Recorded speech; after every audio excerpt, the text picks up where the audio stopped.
Some battles don't end with applause, they end in silence. Arnold Schwarzenegger didn't come to the Late Show for a fight. He came to talk about hope.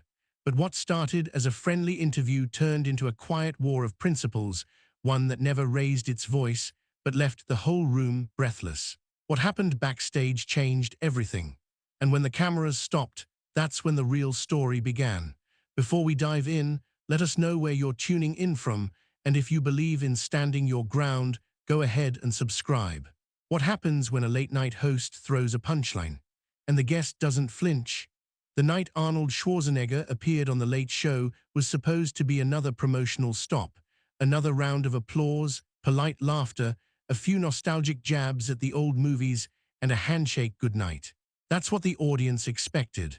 What they got instead was something no one could script, a moment that peeled back the image, crushed the charm, and revealed a very different truth about one of Hollywood's most iconic men. The crowd roared as Arnold stepped onto the stage, his frame still commanding, his presence impossible to ignore. He waved, smiled, nodded, the practiced rhythm of a man who'd done this dance before. Colbert greeted him with a grin stretched just wide enough to be camera-ready. They shook hands, and Arnold sank into the guest chair with that familiar calm, like he was back in the gym between sets. The set lights gleamed, the audience leaned in, and the opening banter began. "So," Colbert started, settling into his persona, "do the weights ever talk back?" The audience chuckled. It was a classic Colbert opener, playful, harmless, a little wink at the legend of Arnold. Arnold gave a soft laugh. Then, just as quickly, he went still. "No," he said, his voice steady, "but they always tell the truth. If you lift it, it moves. If not, it stays where it is." There was a pause, not long, just long enough to feel it. Colbert blinked, maybe expecting another joke, maybe waiting for the old-school bravado, but Arnold didn't add anything. No punchline, no flex, just silence, the kind that fills a room in a way applause never can. Something shifted. The next few lines fell into place, questions about the documentary he was promoting, a project focused on immigrant kids chasing a better life, just like he once did. Arnold spoke with conviction, not to impress, but to inform. He spoke about the fire in their eyes, the way they trained without proper shoes, how they practiced English in whispers because they were afraid to be mocked. And for a moment, the man on screen wasn't the Terminator or the governor or the gym legend. He was just a boy from a cold kitchen in Austria who used to bathe once a week in shared water, dreaming of a country he couldn't pronounce. Colbert tried to bring the energy back. "Come on," he teased, "don't tell me you've gone soft." Arnold looked at him, not unkindly. "Soft doesn't survive where I come from." Again, the audience laughed, but it was thinner now, a little unsure. Because it was becoming clear that Arnold hadn't come here to play the game. He wasn't here to flex old catchphrases or reheat blockbuster lines. He was here for something else, something real, and that was the moment the room stopped smiling, not because it was uncomfortable, but because they suddenly realized the strongest man in the room wasn't lifting anything at all.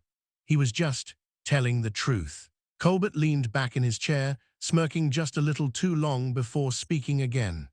"But seriously," he said, drawing out the pause like a hook, "isn't it easy to believe in hard work when you're built like a tank?" The audience laughed on cue, but it was lighter this time, less like genuine amusement and more like habit.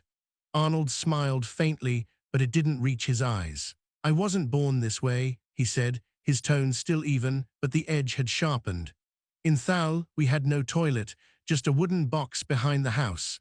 We shared one tub for the whole family once a week if the water was warm. My first dumbbell was a chair leg filled with concrete, not even balanced." A few people in the audience chuckled again, nervously, as if unsure whether it was meant to be funny. It was. Colbert's smile faltered for just a beat. Then he pivoted, trying to reclaim the rhythm.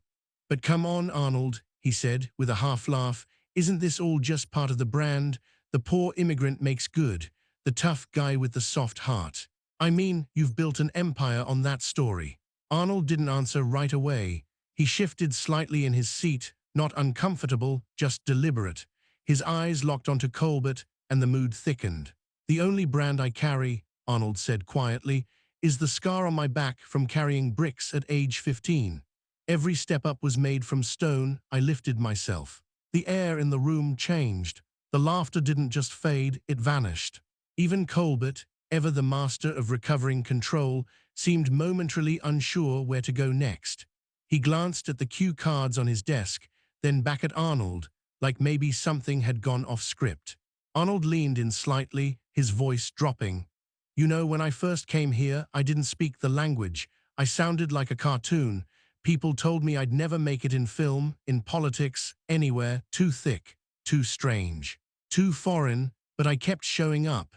Not because I wanted applause, because I wanted to prove that effort can outwork anything. Colbert tried to interject, a half-formed smile already on his lips, but Arnold continued. Do you know what it's like, he asked, to be laughed at just for opening your mouth, to have your dreams measured by how you sound?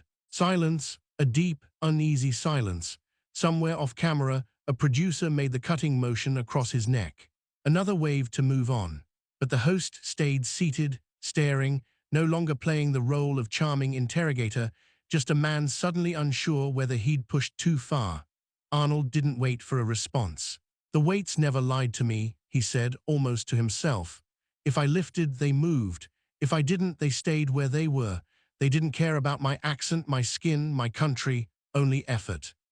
Colbert cleared his throat, trying to shift tone. Well, he said, with a strained chuckle, I guess we're not talking protein shakes tonight. Arnold turned to the audience, then back to Colbert. Maybe tonight, he said, we talk about what builds a man that can't be sold in a bottle. It wasn't defiance, it wasn't anger, it was something heavier, something that had been earned, not designed. And just like that, the script began to crumble, not all at once, but in small, cracking lines that no laughter could cover. Colbert leaned forward, elbows on the desk now, his tone shifting ever so slightly. The grin was still there, but it had cooled. He tapped a card against the edge of the table, eyes narrowing just enough to signal a change in temperature. So let me ask you this, he said, measured. You were once a Republican governor. Now you criticize Trump openly, even go after your own party. Seems like a convenient pivot. What changed, Arnold? There it was. The audience didn't laugh. They shifted. You could hear a cough somewhere in the back row, the quiet squeak of a chair. Even the studio lights seemed to dim slightly, like the room itself understood a line had been crossed. Arnold didn't blink. He sat back, folded his hands slowly on his lap, and let the silence sit for a moment. Not to stall, but to weigh his words the way a man does when he knows they'll travel far beyond the room. I didn't come to America to join sides, he said. I came to prove that no side owns the truth. Colbert tilted his head. He smiled, but his eyes tightened. That's a nice line, he said. But politics isn't just about truth, is it? It's about who you stand with, who you stand against. Arnold looked at him, just looked. The silence this time wasn't heavy, it was focused. I stand with the people who still believe in effort, he said. In respect, in not tearing each other apart because it makes for good television. The control room camera slowly panned to the audience. A few faces looked unsure. One woman had stopped clapping midway and now held her hands together in her lap. A man in the second row frowned, then glanced at the person next to him, as if asking, are we still in on the joke? Colbert shifted again. But you benefited from the party you now criticize, he pressed. Doesn't that make your current stance convenient? Arnold's jaw moved slightly, not clenched, controlled. When I was a boy, he said, I watched politicians speak on the only black and white TV in our village. I didn't understand the words, but I understood conviction. I believed in freedom. In building, not breaking, I still do. Colbert raised an eyebrow, even if that freedom means pushing back on the people who helped you get there. Arnold leaned in, his voice lowering just enough to make the studio lean with him. If someone hands you a ladder and then sets it on fire while you're halfway up, do you thank them, or do you try to put out the flames? The room froze, the laughter was gone now. In its place, something else had crept in, uncertainty. Maybe even guilt. Colbert chuckled, but there was no humor in it. So you get to decide which parts of your immigrant story are useful now. Arnold didn't respond right away. His face didn't move, but his presence did. Like the gravity in the room had shifted around him. "I get to decide which parts are true," he said, "and I've lived every one of them." For a moment, even Colbert looked away, just briefly. Maybe toward the producers off stage, maybe toward the monitors, where his own face stared back at him, caught between challenge and retreat. Then too quickly, the screen went black. Commercial break. No warning, no lead-in. Just a hard cut. And as the cameras stopped rolling, the air in the studio stayed still, like everyone had exhaled at once, but forgotten how to inhale again. Backstage, hands moved fast. People whispered. Someone ran a hand through their headset hair and said quietly, "That wasn't in the rundown." And on the main stage, Colbert sat alone for a moment, his fingers drumming the desk without rhythm, the grin now gone entirely. Somewhere behind the curtain, a man who once lifted the world on his shoulders was standing very, very still. When the show returned from commercial, the energy in the studio had shifted. The desk remained, the lights still glared from above, the band played their familiar upbeat tune, but something was missing. Someone was missing. Arnold's chair sat empty. Colbert smiled into the camera as if nothing had changed. "Welcome back," he said smoothly, the tone just as polished as the tie he adjusted mid-sentence. "Unfortunately, Arnold had to step away, but we've got a great show ahead, so stick around." He moved on quickly, cueing the next segment with the ease of a man who'd rehearsed 1,000 pivots. But behind the smile, there was tension, a flicker in the corner of his eye, a tightening in his jaw. And in the audience, the reaction was far from seamless. Heads turned, a few murmurs rippled through the crowd. The clapping came late, some didn't clap at all. Backstage, it was a different scene entirely. Two producers stood with headsets pressed to their ears, whispering in hushed urgency. A third hovered near the curtain, eyes darting between the stage and a door-marked green room. Inside that room, Arnold stood quietly, not pacing, not gesturing, just standing, arms crossed, listening. A younger assistant, no more than 23, looked up from her phone, unsure whether to speak. "Mr. Schwarzenegger," she said softly, "they're asking if you'd be willing to return for the next segment. Maybe tone things down." Arnold looked at her, not unkindly, and shook his head once. "Did I raise my voice?" "No, sir," she replied, "not at all." He nodded. "Then I don't need to tone anything down." Down the hall, in the control room, Colbert slammed his hand onto the desk in frustration. Not loud enough to be heard on air, but enough to make the papers on the desk jump. "He came here with an agenda," he snapped to no one in particular. "I won't be used." One of the writers, older, quieter, leaned in.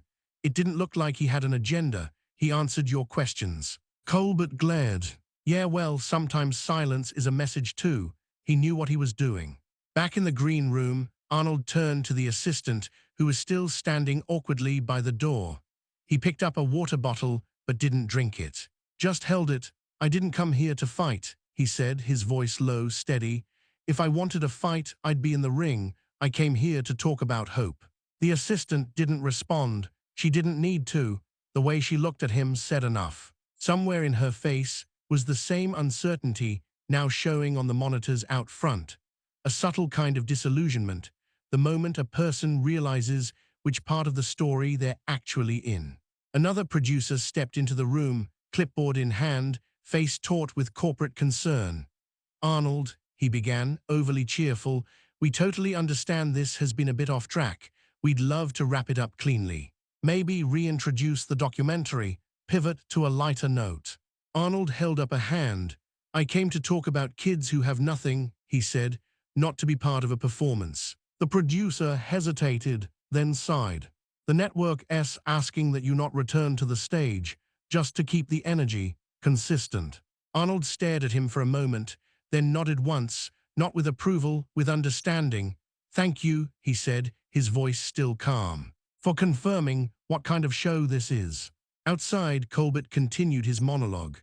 The next guest, a rising pop star, waited in the wings, headphones on, eyes wide. She had heard the shouting, or maybe just the silence after. The crowd clapped when prompted. They laughed when the signs told them to, but none of it landed the same. Something had cracked. And as the cameras rolled on, pretending nothing had happened, Arnold picked up his coat, nodded to the assistant, and made his way toward the exit, without security, without sound. Only presence, and that presence said more than any interview ever could. Backstage, the hallway buzzed with a quiet urgency. Staff moved faster now, but said less. Voices were hushed. Radios clicked.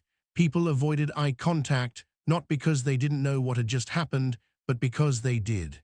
The energy had changed, like someone had opened a door they weren't supposed to, and now no one could close it. Inside a side room just off the studio floor, Stephen Colbert stood with his arms crossed, pacing in a tight circle, his mic still clipped to his collar, forgotten. A half-empty coffee sat abandoned on the table. His head writer hovered nearby, flipping through notes, pretending to look for something important. No one spoke first. Finally, Colbert broke the silence. He used this show as a soapbox, he said, loud enough to make the room shrink. Came in here pretending to be humble, and then hijacked the interview to make himself the hero. The writer didn't answer, not right away. Colbert turned sharply, eyes scanning for someone to agree with him. Did you see the way he spoke? Like he's above all this, like he's too good for the process. That wasn't a conversation, that was a performance. In the hallway, the door creaked open. Arnold stood just outside, arms at his sides, calm, unreadable. A production assistant tried to intercept, but he shook his head gently and walked in. No bravado, no security. Just gravity. Colbert turned. So, he said, sarcasm thick in his voice, come to finish the speech. Arnold looked at him, long enough for the room to feel it. Then he spoke, low and level. I've lifted more weight, in silence, than you've ever carried with a microphone. Colbert flinched barely, then doubled down. You built a career on muscle, not message.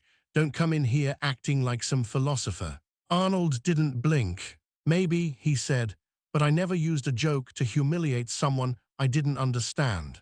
The room went still. Even the sound tech, mid-adjustment of the boom mic in the corner, froze. Colbert stepped closer, the air between them narrowing. This is my house, he said. I ask the questions. If you don't like them, you don't come on the show. Arnold tilted his head. If your house only has room for people who agree with you, then maybe it's not a house. Maybe it's a mirror. Colbert's jaw tightened. This is entertainment, he snapped. We're not running a seminar. Arnold raised an eyebrow. Then why ask questions you're not ready to hear answers to? Colbert opened his mouth, then closed it. A breath caught halfway. Somewhere behind him, a monitor replayed the live feed from the stage, another guest smiling too wide, another joke delivered with mechanical polish. Laughter, applause, rhythm. The show went on. But inside this room, the show had stopped. Arnold looked around, eyes resting briefly on the head writer, the assistant near the door, the silent production staff clinging to their clipboards like shields. No one spoke, no one moved. I didn't come here to sell muscle, he said quietly. I came to remind people that even the strongest can be kind, that work matters, that effort matters, that dignity still matters. Colbert scoffed, a bitter sound. You think you're the only one with dignity, you think I don't care about truth. Arnold paused.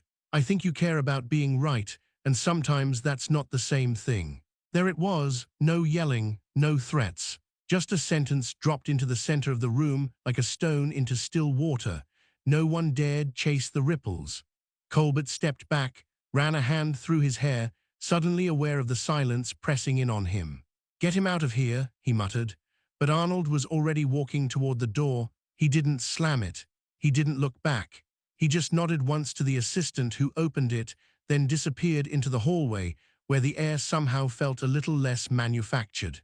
And as he walked away, the people left behind in that room didn't speak, not out of fear, out of recognition, because for all the talk about freedom, about truth, about open dialogue, it turned out there were some stories that didn't fit the script. And tonight, one of those stories had walked out, without needing to raise his voice to be heard. The hallway outside the dressing rooms was quiet now, the buzz of the studio fading behind thick walls and shut doors. A soft knock echoed through the silence. Calm, measured, not the knock of a man looking for confrontation, just one asking to be heard. Inside, Colbert sat hunched at a vanity mirror, sleeves rolled up, makeup half removed, his tie loosened but still hanging around his neck, like the remnants of a uniform he wasn't ready to take off. The knock made him flinch. He didn't turn right away. He didn't need to. "I don't want to talk," he said flatly, loud enough for whoever was outside to hear. A pause, then the voice came, low, even. "I didn't ask what you wanted." Colbert sighed and stood. He walked to the door and opened it without a word. Arnold stood there, the hallway light framing him like a man who had already decided he didn't need permission to be there. "Just respect." Colbert stepped aside. "5 minutes," he said. Arnold nodded and entered. No cameras, no audience, no writers with clipboards, just two men in a quiet room with too much truth between them and not enough space to dodge it. Colbert folded his arms, bracing. "So what is this?" he asked. "You need to give one last speech, some kind of exit quote for your legend." Arnold didn't sit. He looked around once, then back at Colbert. "You think I'm here to sell muscles," he said, "but I came to sell courage, to kids who have only ever seen walls."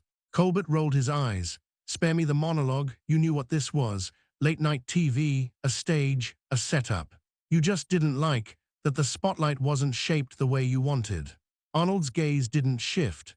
"No," he said, "that's your stage. Mine was a construction site in Austria. Mine was a gym with no heater.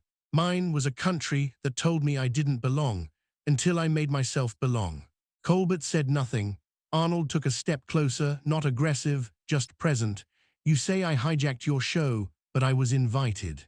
I was told we'd talk about the documentary, about the kids, about hope.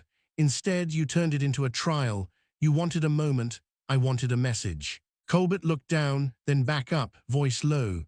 "This is political theater, Arnold. Everyone's performing, even you." Arnold gave a faint shake of the head. "I performed on stage, I performed in front of cameras, but this wasn't performance. This was remembering where I came from, remembering who I do this for." Colbert took a breath, but it didn't come easy. Arnold let the silence hang before breaking it. "I've been exiled. I've been mocked.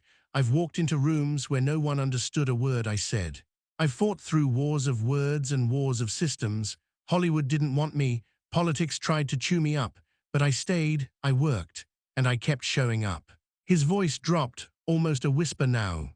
"But I've never seen anything colder than someone pretending to care. For ratings."